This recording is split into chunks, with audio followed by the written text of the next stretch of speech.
అసలు యేసుక్రీస్తు ఎందుకు పుట్టాల్సి వచ్చింది? ఈ మొదటి 2 నిమిషాలని కాస్త ఇష్టంగా శ్రద్ధగా వినండి. మనందరికీ తెలుసు, కాలాన్ని 2 భాగాలుగా విభజించారని. అవే క్రీస్తు పూర్వం, క్రీస్తు శకం. యేసుక్రీస్తు ఎప్పుడైతే జన్మించారో అప్పటి నుండి కాలాన్ని క్రీస్తు శకంగాను, అంతకుముందు కాలాన్ని క్రీస్తు పూర్వంగాను ఇలా చరిత్రలో విభజించడం జరిగింది. ఇక ఇప్పుడు మన అసలు విషయంలోకే అడుగు పెడదాం. 2000 సంవత్సరాల క్రితం అనగా యేసుక్రీస్తు పుట్టడానికి ముందు ఈ భూమి మీద ఉన్న ఐరోపా ఖండంలోని చాలా వరకు భూభాగాన్ని అప్పట్లో రోమా అనబడే రాజులు పాలించారు. వీరి పాలన అనేది కాస్త ప్రజలను ఇబ్బంది పెడుతూ బాధ పెట్టే విధంగా ఉండేది. అయినప్పటికీ కూడా ఈ రోమా రాజులు వారి సామ్రాజ్యాన్ని ఒక దేశం తర్వాత మరో దేశంకి ఇలా వరుసగా అన్నిటినీ ఆక్రమించుకుంటూ పెంచుకుంటూ వెళ్లసాగారు. ఇలా వీరు పాలించిన ఎన్నో ప్రాంతాల్లో యోధ, సమరయ, గలిలియా అనే ఈ 3 ప్రాంతాలు కూడా వీరి చేతుల్లోనే ఏళ్ల తరబడి ఉన్నాయి. ఈ 3 ప్రాంతాలని కలిపి ప్రస్తుతం మనం ఇజ్రాయెల్ అనే దేశంగా పిలుస్తున్నాం. సో అప్పటి ఈ ఇజ్రాయెల్ ప్రాంత ప్రజలంతా ఎన్నో ఏళ్లగా ఈ రోమా రాజుల అరాచకాలకి, అధికారానికి నలిగిపోతూ వస్తున్నారు. ఆ ప్రజలంతా కూడా వారిని రక్షించడానికి దేవుడు వస్తే బాగుండు అని ఎంతగానో కోరుకుంటూ బ్రతుకుతుండేవారు. అయితే ఇలా జరుగుతున్న ఆ సమయంలో అనగా ఒకానొక సమయంలో అనగా యేసుక్రీస్తు పుట్టడానికి ఇంకా 400 సంవత్సరాలు ఉందనగా క్రీస్తు పూర్వం 4వ శతాబ్దంలో ఇక్కడి ప్రాంత ప్రజలకు ఒక రోజున ఒక ప్రవక్త ద్వారా ఒక సందేశం తెలిసింది. ఆ సందేశం ఏమిటంటే, ఇజ్రాయెల్ ప్రజలను శాశ్వతంగా పాలించడానికి ఒక రాజుగా దేవుడైన యెహోవా స్వయంగా తన కొడుకునే ఈ భూమి మీదకు పంపబోతున్నాడని, ఆయన ద్వారా ఈ భూమి మీద ప్రజలందరికీ కూడా పాపము నుండి విముక్తి కలుగుతుందని ఆ సందేశంలో తెలపడం జరిగింది. దాంతో ఈ సందేశం విన్న తర్వాత నుంచి ఇజ్రాయెల్ ప్రజలంతా ఎంతో సంతోషంగా బ్రతుకు మీద ఆశలను పెంచుకొని అలా ఆ రాజు గురించి ఎంతగానో ఎదురుచూడసాగారు. ఆయన వస్తేనే తప్ప ఈ రోమియా రాజుల నుండి మాకు విముక్తి కలగదని ప్రజలంతా నమ్మారు. ఇక ఈ సంఘటన జరిగి 400 ఏళ్లు పూర్తయిపోయింది. ఇదే ఇజ్రాయేలీ దేశంలో నజరేతు అనే పేరు గల ఒక చిన్న పట్టణం ఉంది. ఈ పట్టణంలో మరియమ్మ అనే పేరు గల ఒక స్త్రీ ఉంది. ఈమె ఒక కన్య. తనకి ఇంకా పెళ్లి కాలేదు. మరికొంత కాలంలో యోసేపు అనే అబ్బాయితో పెళ్లి చేయాలి అని పెద్దలు నిర్ణయించారు. మరియమ్మ చాలా పరిశుద్ధురాలు, అలాగే దైవభక్తి, దయ కలిగిన స్త్రీ, ఎంతో నిజాయితీ కలిగినది. అందుకనే మరియమ్మ అంటే వారి కుటుంబంలోనే కాదు అందరికీ ఎంతో ఇష్టం. ఇక మరియమ్మ పెళ్లి చేసుకోబోయే యోసేపు కూడా చాలా మంచి వ్యక్తిత్వం కలిగిన అబ్బాయి. మరికొంతకాలంలో వీరిద్దరికి పెళ్లి జరగబోతుంది అని నిర్ణయించగా అందరూ ఎంతగానో సంతోషపడ్డారు. కానీ ఇంతలోనే ఒక సంఘటన జరిగింది. ఒక రోజున మరియమ్మ దేవునికి ప్రార్థన చేసుకుని ఇక రాత్రి నిద్రపోతున్న సమయంలో తనకొక కల వచ్చింది. ఆ కలలో దేవుని తరపున గబ్రియేలు అనే పేరు గల దేవదూత మరియమ్మకు కనపడి ఇలా చెప్పింది, మరియమ్మ, నీవు పరిశుద్ధాత్మ ద్వారా గర్భవతివి కాబోతున్నావు. నీవు ఒక బిడ్డకు జన్మనిస్తావు. ఆ బిడ్డకు యేసు అని పేరు పెట్టు అని ఆ దేవదూత చెప్పింది. దాంతో మరియమ్మ మొదట ఎంతగానో భయపడిపోయింది. ఇలా ఒక స్త్రీ పెళ్లికి ముందే గర్భవతి అయితే అందరూ తనని ఎంతో హీనంగా చూస్తారేమో అని. కాని ఇది దేవుని కార్యం వలన జరగబోతుందని, తనని దేవుడే స్వయంగా ఎన్నుకున్నాడని, ఇది దేవుని ఆజ్ఞ కాబట్టి నేను తప్పకుండా పాటిస్తాను అని చివరికి మరియమ్మ ఒప్పుకుంది. దాంతో ఇలా కల వచ్చిన తర్వాత పరిశుద్ధాత్మ అనుగ్రహం చేత మరియమ్మ కన్యగా ఉన్నప్పుడే గర్భం దాల్చి గర్భవతి అయ్యింది. దాంతో ఈ విషయం మరియమ్మ కుటుంబ సభ్యులకు, ఇరుగు పొరుగు వారికి, ముఖ్యంగా తనని పెళ్లి చేసుకోబోతున్న యోసేపు అనే అబ్బాయికి కూడా తెలిసింది. అందరూ మరియమ్మని అవమానించారు. ఇక యోసేపు విషయానికే వస్తే అతను మరియమ్మను నిందించలేదు, కానీ తనని ఇంకా పెళ్లి చేసుకోకూడదు, విడిచిపెట్టాలని అనుకున్నాడు. ఇంతలో అదే రోజున రాత్రి యోసేపు నిద్రిస్తున్న సమయంలో అతనికి కల రావటం జరిగింది.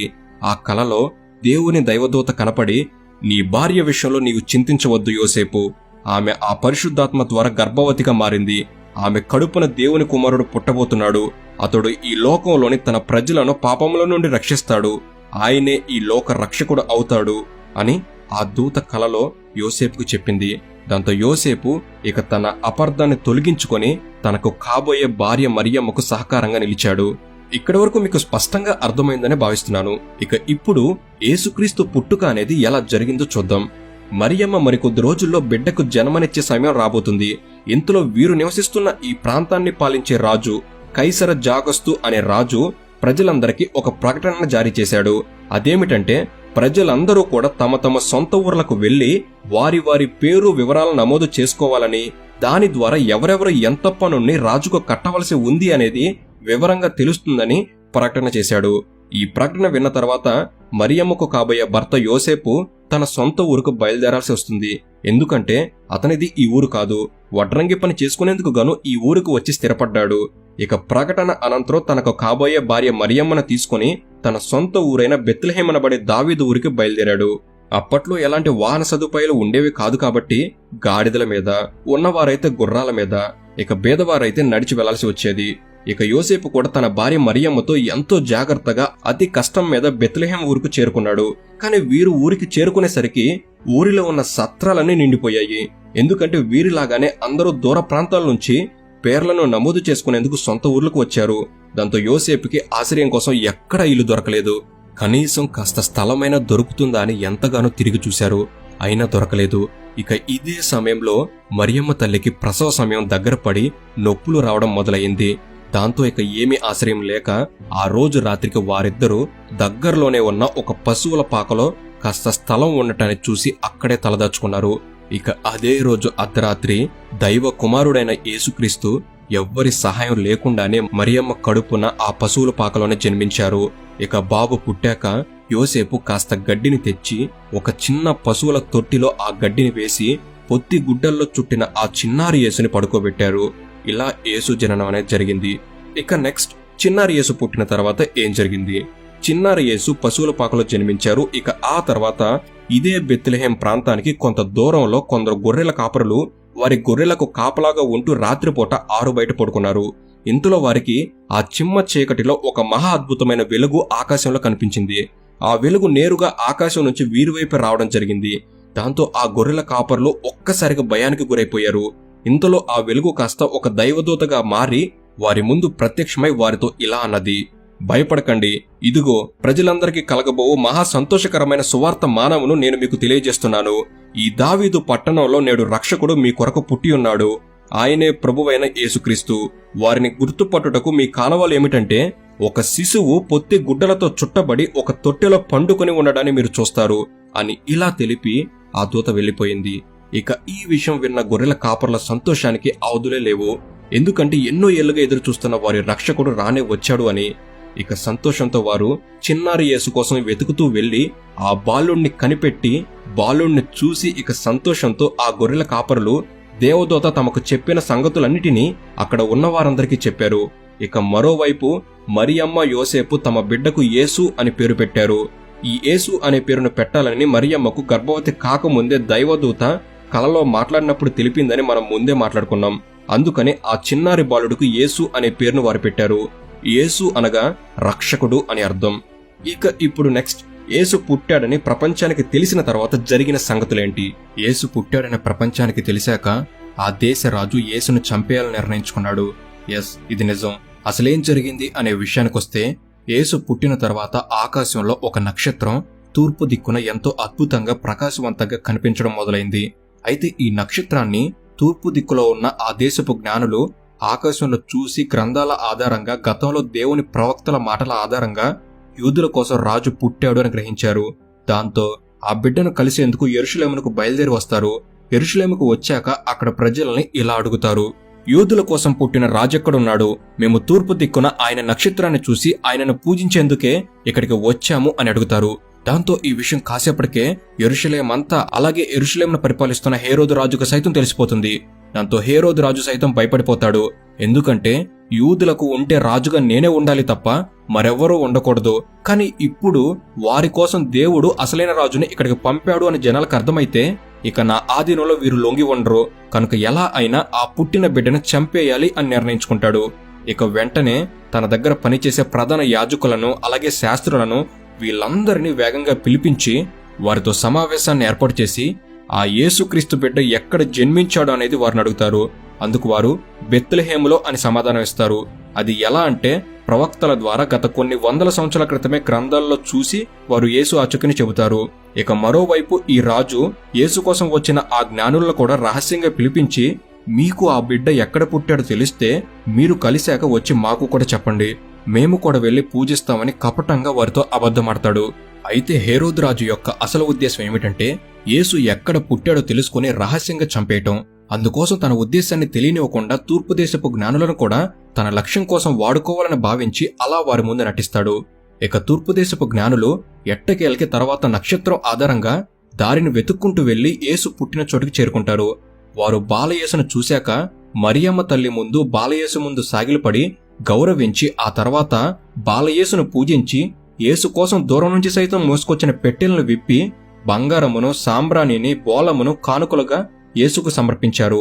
ఇక ఆ తర్వాత వారు వారి దేశానికి తిరుగు ప్రయాణం అయ్యారు. అయితే వెళ్లేటప్పుడు హేరోదు రాజుకి యేసు ఎక్కడ పుట్టాడో వారు అడిగినట్లుగానే తెలిపి వెళ్ళాలి అని బయలుదేరతారు. కాని ఇంతలోనే అదృష్టవశాత్తు వారికి కలలో దేవుని దూత కనబడి హేరోదు వద్దకు వెళ్లవద్దని, వేరే మార్గంలో మీ దేశమునకు తిరిగి వెళ్లమని బోధిస్తుంది. దాంతో ఇక వారు అలా ఈ విషయాన్ని హేరోదు రాజుకు చెప్పకుండా వెళ్లిపోతారు. ఇక మరోవైపు దేవుని దూత యేసు తండ్రి అయిన యేసేపు కలలోకి కూడా వచ్చి హేరోదు ఇలా ఆ శిశువుని చంపాలనుకుంటున్నాడని, యేసు కోసం వెతుకుతున్నాడని, కనుక మీరు వెంటనే లేచి ఆ శిశువుని ఆయన తల్లిని వెంటబెట్టుకుని ఐగుప్తు ప్రాంతానికి వెళ్లమని, మరలా నేను మీతో చెప్పు వరకు అక్కడే ఉండమని అతనితో చెప్పింది. దాంతో దేవుని దూత మాట ప్రకారమే యోసేపు అర్ధరాత్రి వేళ నిద్రలేచి తన భార్య బిడ్డను తీసుకుని ఐగుప్తుకు బయలుదేరి ఎట్టకేలకు చేరుకుంటాడు. ఇక మరోవైపున హేరోదు రాజు ఎన్ని రోజులు ఎదురుచూసినా ఆ తూర్పు దేశపు జ్ఞానులు ఆచూకీ చెప్పేందుకు తిరిగి రాకపోవడంతో వారు తనని మోసం చేశారని గ్రహిస్తాడు. దాంతో కోపంతో తన దగ్గర అధికారుల్ని, సైనికుల్ని పిలిచి బెత్లెహేములోని దాని పరిసర ప్రాంతాల్లో 2 సంవత్సరాలు లేదా అంతకంటే తక్కువ వయసు గల ప్రతి మగపిల్లవాడిని, ఇలా అందరినీ కనిపించిన వారిని చంపేయండి అని ఆజ్ఞాపించాడు. దాంతో వారు అలానే రాజ్యమంతా జల్లెడ పట్టి మరీ పసిపిల్లలందరినీ చంపేశారు. ఇక ఆ రక్షకుడు వీరిలోనే ఏదో విధంగా చనిపోయి ఉంటాడు అని, ఇక నేనే రాజుని అని అనుకుంటూ కొంతకాలం హేరోదు రాజు రాజ్యమేలి చనిపోయాడు. ఇక ఆయన స్థానంలోకి అతని కొడుకు అర్కెలాయి రాజుగా గద్దెనెక్కుతాడు. ఇక ఈ సంఘటన జరిగిన అనంతరం మరలా దేవదూత యోసేపుకు కనపడి, మీరు ఇక మీ బ్రతుకు తెరువుగా జీవిస్తున్న మీ నజరేతు ఊరికి వెళ్లి ఉండవచ్చని, ఎలాంటి భయం మీకు లేదని చెబుతుంది. దాంతో యోసేపు సంతోషంతో తన భార్య మరియమ్మని, తన బిడ్డ యేసును తీసుకుని నజరేతుకు వెళ్లిపోతారు. ఇక ఇక్కడే యేసు చిన్నతనమంతా, బాల్యమంతా నజరేతులోనే గడుస్తుంది. ఇక యేసు తల్లిదండ్రులు ప్రతి ఏటా పస్కా పండుగ కోసం యెరూషలేం పట్టణానికి వెళుతుంటారు. అలా యేసు కూడా తన తల్లిదండ్రులతో ప్రతి సంవత్సరం వెళుతుండేవారు. అలా యేసుకి 12 ఏళ్లు వచ్చినప్పుడు ఇలానే యెరూషలేమునకు తన తల్లిదండ్రులతో వెళ్ళాక పండుగ అయిపోయిన తర్వాత యేసు తిరిగి ఇంటికి రాకుండా అక్కడే ఉండిపోతాడు.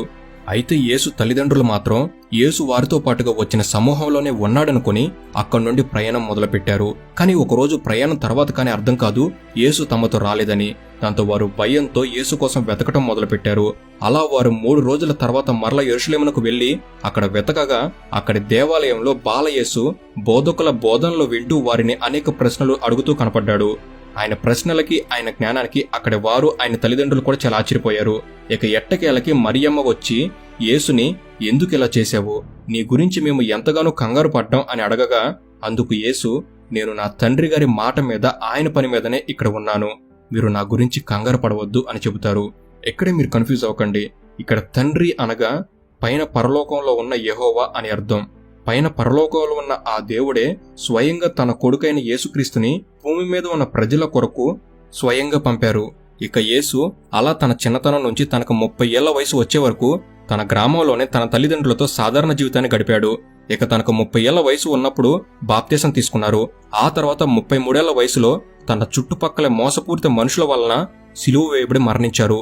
అంటే ఇక్కడ మీరు గమనిస్తే యేసుక్రీస్తు ప్రజలకు సువార్తను ప్రకటించింది కేవలం 3.5 సంవత్సరాలు మాత్రమే. అంటే ఈ మధ్య కాలంలోనే యేసు యొక్క జీవితంలోని అతి ముఖ్యమైన విషయాలని మనం గమనించాల్సి ఉంది. అవేమిటనేది ఇప్పుడు సింపుల్ గా తెలుసుకుందాం. యేసుక్రీస్తు తన 30వ ఏట బాప్తిసం తీసుకుని దేవుని సువార్తను ప్రకటించడం ప్రారంభించారు.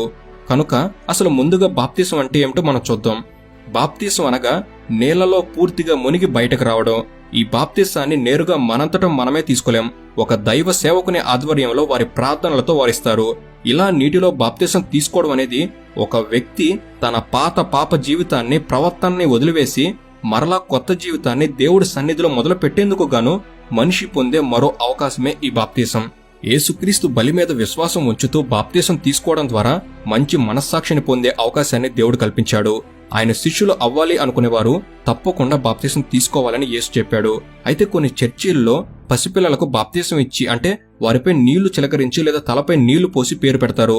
కానీ దేవుని రాజ్య సువార్తను అర్థం చేసుకుని దాని మీద విశ్వాసం ఉంచగలిగేంత వయసు ఉన్న వాళ్ళు మాత్రమే బాప్తీసం తీసుకోవాలి.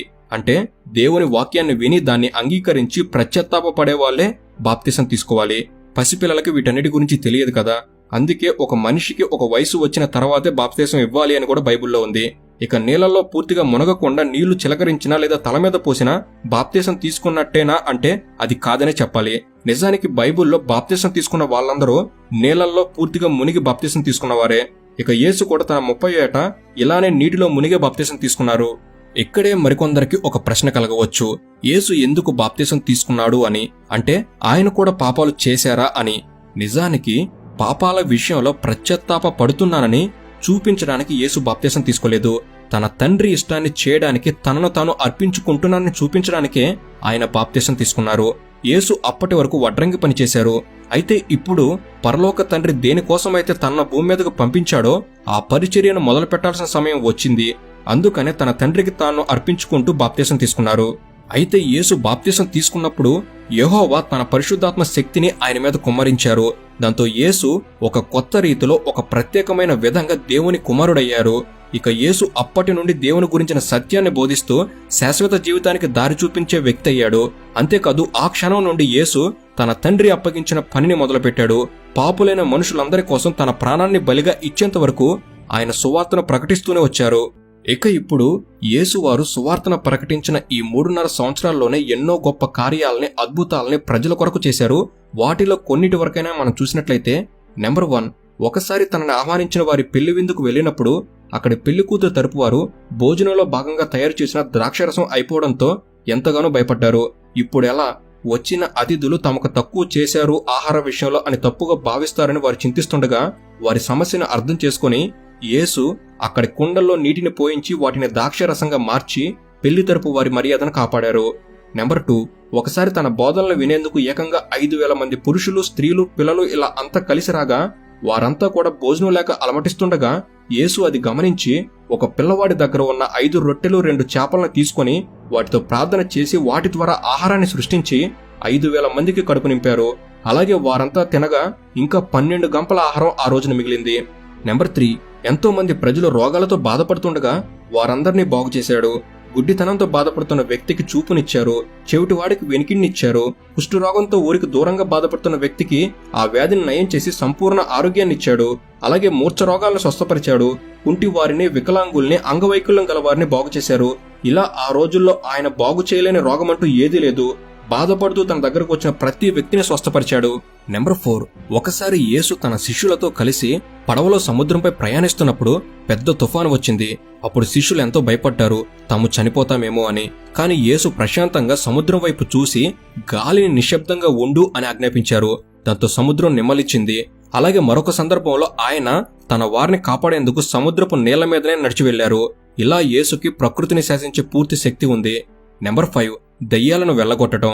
ఆ రోజుల్లో ఎంతో మంది మనుషులు దయ్యాల బారిన పడి ఎన్నో బాధలు అనుభవిస్తుండగా అలాంటి ఎందరినో యేసు కలిసి వారిలోని దయ్యాలను వదిలి వెళ్లిపోమని ఆజ్ఞాపించగా అవి ఏమీ చేయలేక వెళ్లిపోవలసి వచ్చింది. యేసుకు ఉన్న అధికారాన్ని అవి చూసి అవి ఆయనకు భయపడ్డాయి. నెంబర్ 6, యేసుక్రీస్తు మరణాన్ని సైతం శాసించాడు. చనిపోయిన వారిని సైతం బ్రతికించారు. ఒకసారి ఒక విధవరాలి కొడుకుని, అలాగే చనిపోయిన ఒక బాలికను బ్రతికించి వాళ్ళ కుటుంబ సభ్యుల దుఃఖాన్ని తీర్చాడు.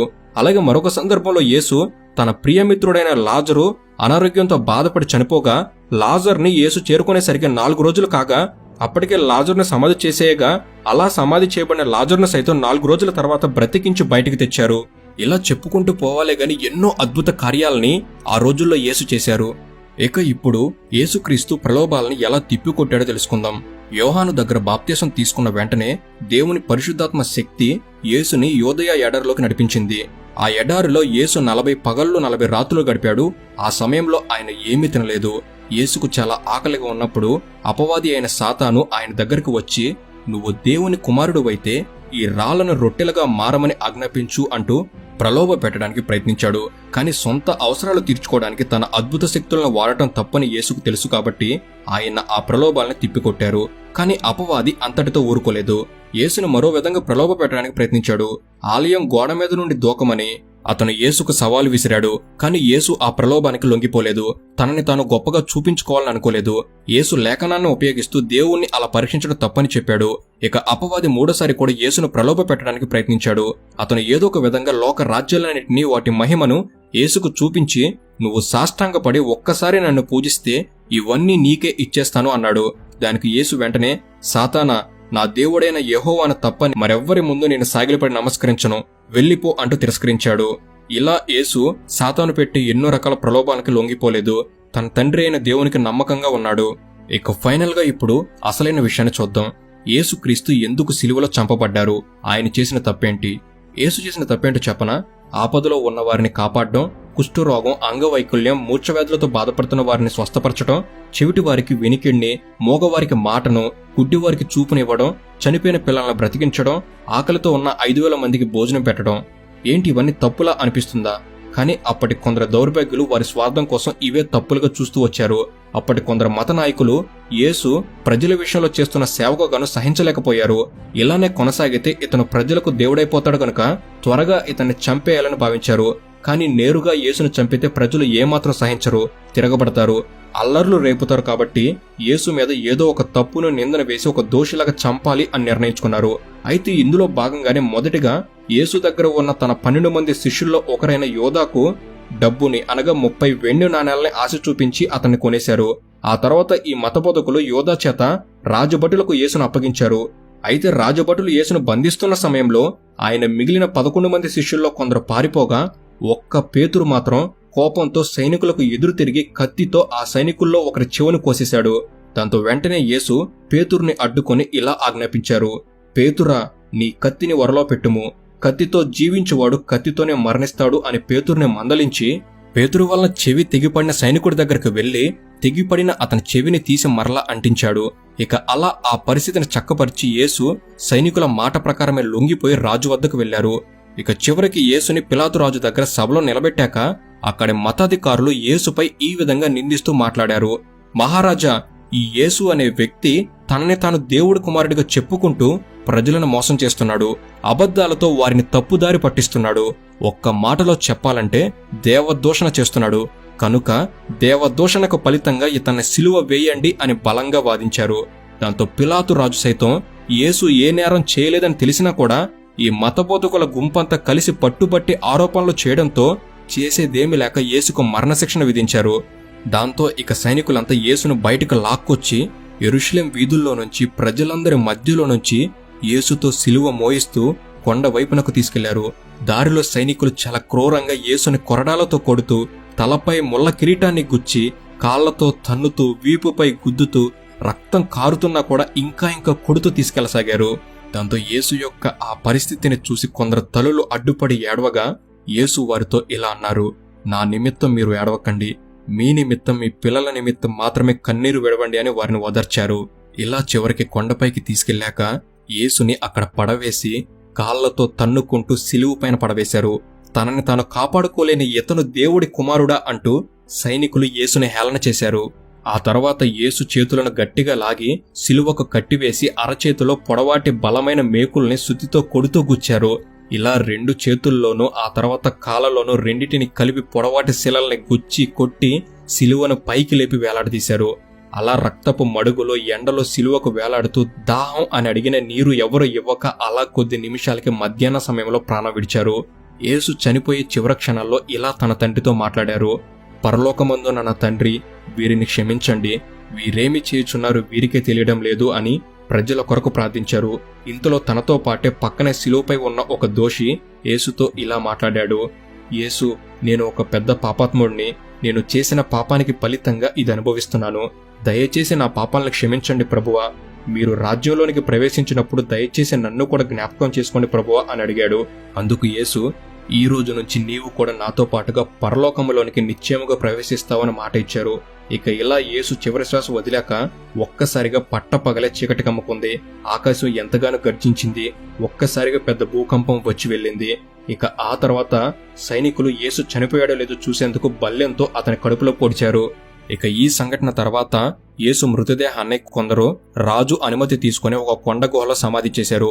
ఇక 3వ రోజున సమాధి వద్దకు వెళ్లి చూడగా సమాధి తెరవబడి అక్కడే కాపలా వారు స్పృహ తప్పి పడిపోయి ఉన్నారు. దాంతో యేసు కోసం వారంతా వెతకగా ఆయన పునరుద్ధానుడై వారికి కనిపించాడు. ఇలా ఆ తర్వాత 40 రోజుల పాటు యేసు అక్కడక్కడ తన వారి కోసం ప్రత్యక్షమై చివరికి అందరూ చూస్తుండగానే పరలోకానికి ఆరోహణమయ్యారు. ఆయన ఏ రీతిగా పరలోకం వెళ్లారో అదే రీతిగా మరలా తిరిగి భూమి మీదకు 2వ రాకడగా వస్తాడని ఆ రోజున దేవదూతలు తెలిపారు.